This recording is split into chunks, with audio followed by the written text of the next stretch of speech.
Franco Borromeo, and number 55, Eric Legaspe. Your coach, Ronald Patulin. Team manager, Jose Gregorio Ronda. Your referee for today is Mr. Emmanuel Elioso. Assistant referee number 1, Wilson Derutas Jr.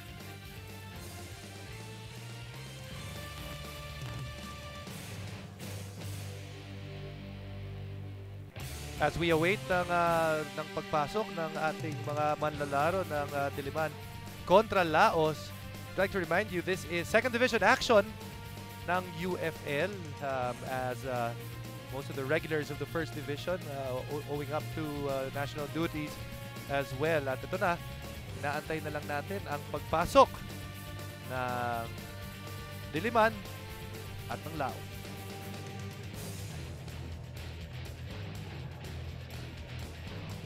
Antonov Vodka FC and Laos FC.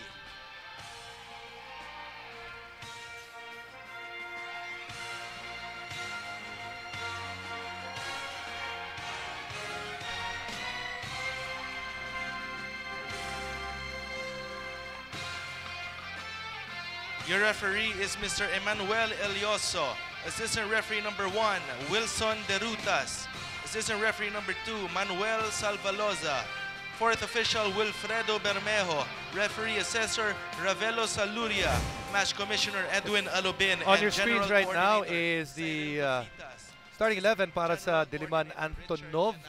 And this is a team, itong Diliman, that I'm sure oozing with a lot of confidence because of their campaign so far, really. Of course, looking at your 4-4-2 lineup for Diliman.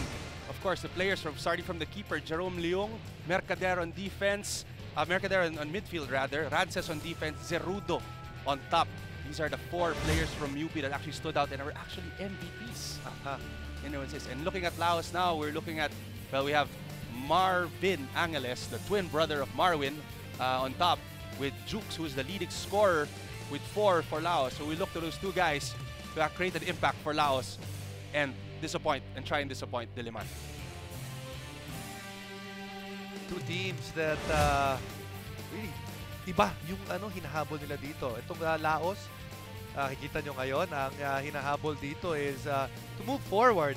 Actually, also some pride in them dahil actually one of the very few teams in the Division 2 na merong player na naglalaro for national duties. Yes, right now we have Marwin Angeles, who is actually now in Nepal for the AFC Challenge Cup. So he's missing action right now for Laos. But we also want to take note that Laos is the sister team or has ties with Global FC. So you see most of the global players that were dropped are now here with Laos. With Diliman, on the other hand, the pressure is on because alam po natin na isa lang ang mag-a-advance dito sa second division to the first, whoever ends in this league. So they need to keep the pressure, and Pachanga is staying as close second. So it will be Diliman and Pachanga fighting for that first spot. Yeah, for those that have followed us the last couple of weeks, nakita nyo na rin yung Pachanga, and it's a pretty solid team led by Freddy Gonzalez. Yes, Freddy Gonzalez, who has been in tip-top shape and form right now. Pag nagtatumbling, ibig sabihin, in tip-top shape. In shape na po siya. And actually, in one of their games last week, they beat Sunken Garden 13-0. Wow. Where Freddy scored another hat trick. That's like a NFL score, 13-0. Definitely. So, with more goals, with the goal difference, they're pretty much in the dominant force right now. So, starting off, possession nagsisimula para sa UP Diliman. Correct that, Diliman FC. And also, bottom of your screens, you can see what's happening all over football dito sa Active. Nandyan ang La Liga standings, as well the top scorers, the EPL, Bundesliga, and of course, the UFL. So you can see for La Liga, Ronaldo leading with 30 goals, being the top scorer of the league. And they actually just won last week. Seems like handball in the box. Oh, what a sorry start. In less than a minute. And this is not how Laos wanted to start this game. Terrible. Napakasakit naman nun. Ang sakit po ang nangyari dito. On top of the ball para sa Diliman. So we have Cerudo to take the penalty. It's Cerudo. Cerudo Just 1 minute in. With the penalty, and it is 1-0 Diliman. So Diliman 1-0 right now on just the first minute on a penalty by Ariel Zerudo. Grabe, sakit nun. Ang sakit. Ang sakit na simula para sa Laos. And when you go back into that handball, it was just a simple mistake. He was just trying to clear the ball, and it just went up to his hand. One of the disadvantage or the breaks of the game talaga pag nagsa-start yung game, medyo malamig pa tayo. And an error like that is most likely to happen. But they must bounce back. Yeah, they have to. You can see earlier, the goalkeeper going the wrong way. Diliman in the white kit and Laos with the yellow and black.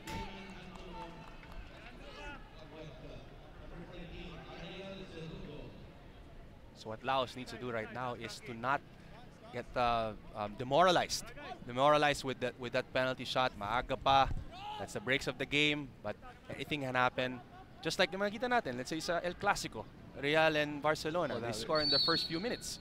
But Barcelona went on to win that game. So this is something that can still happen. So forget that goal, forget that penalty, move on, and continue on. Speaking of the La Liga, Real Madrid tried to stay clear of from the rest of the opponents and trying to take home that title quite early. That's a huge 10-point lead with over Barcelona doon sa race for the La Liga title.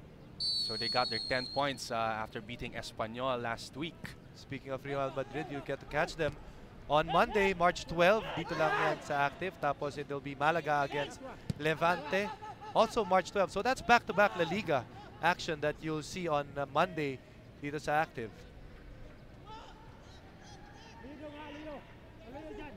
Diliman. This will be a throw-in.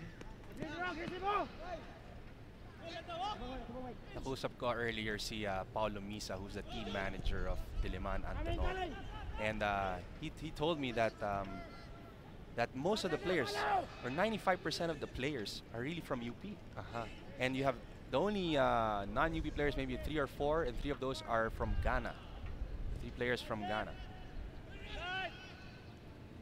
Might be guys like Tuom and the rest of the guys over there, no? Yan ang mga players nila that come from outside. But they also have players that that are from abroad in that lineup. They've had some players. And speaking of, nabanggit mo rin UP, no? Lagi nadidikit sa Diliman. Also winning just recently the UAAP. So are they also going to get some new players on the fold para dito sa kanila? Well, if you look at it, the UP players, the college players are actually out of action right now because of the UP college tournament. And they actually won. So in the next few weeks, you will see them, like the likes of Jingoy Valmayor, Nathan Octavio. They will be seeing action again in the 2nd division. But really, what's their commitment? Are they committed so far para sa Diliman? Or are they parang free agents that are free to sign elsewhere? Because right now we know that it's the middle of the transfer period, so people are trying out for new teams. But with the likes of Jingoy, Nathan, these are like loyalty to the UP squad and their club counterparts. So as much as possible, I think right now, in my opinion, they will still continue to play for Diliman. And I'm sure the Diliman fans are hoping na ganun rin ang mangyari. Laos trying to take that quite early. Staying at the bottom of your screen on the right side is Diliman. Long balls, searching forward. Tuom frees up on the left side, but the flag is up. Offside. That was a great lob pass, but caught offside there.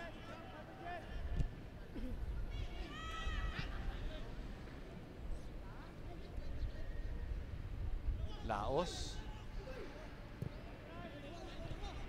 Given away cheaply. Mercader. To Cerudo. Looking for Tuom. Cleared by Laos. So Cerudo can be very dangerous in the middle as he acts as the playmaker there, giving up a good pass. So that is a very nice cross, just long. Ends up with a goal kick. So you could see right now the momentum is on UP's Diliman side. Sorry, Diliman Antonov's side. And Kaya ka na rin sa akin. Mahirap po, mahirap po. So we could see the aggressiveness that Diliman is actually showing right now.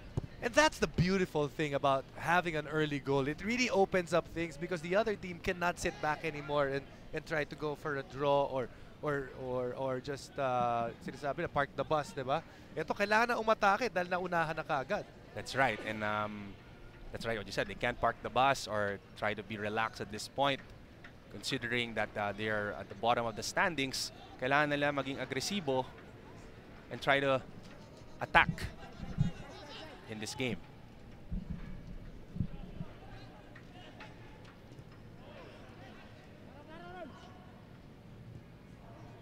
Cleared high and outside by Laos. 7 minutes in, that was Tabale. So the coach for Laos FC is Ronald Patulin with team manager Jose Gregorio Ronda. For Diliman, we have the coach Salvador Alberto Salvacion, or Bob Salvacion, who's actually the winningest coach for UP. Who's been the coach of UP for almost more than a decade. So when you say over a decade, when you were still playing for Ateneo at that time, naabutan mo ba si Bob? Nabutan ka na si Bob. So more than a decade. More. Way more. So we're just trying to be a little discreet. Pinababa mo pa yung edad mo tsaka edad ni Coach Bob eh. Nung nasa grade school na ako, coach na yan ng Claret si Coach Bob. So he's had a lot of experience. Tried to free up on the side, good step over, and then that one just a bit long, and it's going to be a corner kick para sa Laos. Looks like Aaron Alpiche will try to get up from that. So you have your screens, Jerome Leung or Teban Leung, the goalkeeper of Diliman, who was actually a best goalkeeper MVP during the 2001 season. And is also a goalkeeper in the national futsal team. But very different, yung siguro yung being a keeper para sa futsal and then for football dahil mas maliit yung sa futsal, mas reflexes. Mas mabilis yung laro sa futsal and the reflexes are way off the charts.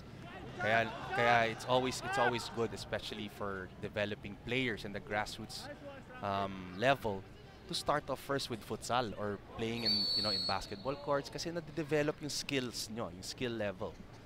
And that's what makes like players like Ronaldo, Pele, all these Brazilian players all started off playing futsal. And when you look at it, kung sa Pilipinas ka titingin, kung maghahanap ka ng laro, baka mas may pag-asa ka makahanap ng laro sa futsal just because the requirements for space are not as demanding as that of football. Exactly. Kailangan mo lang naman dito minimum size basketball court. And you know that the Philippines is a basketball country, and every barangay, every corner there is a basketball court, and we can use this to our advantage to actually develop the game of football. Problema lang yung ibang mga barangay yung court nila half court lang. Pwede rin naman. Pwede, oh. 2-on-2, 3-on-3. Boom. Try to get some space on that right side.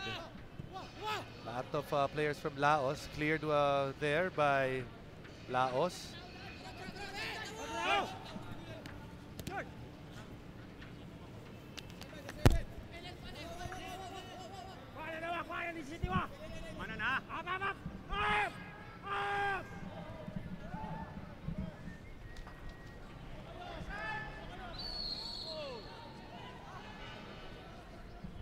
Down goes Jukes. It's a foul. Like we said, he is the top scorer para sa Laos.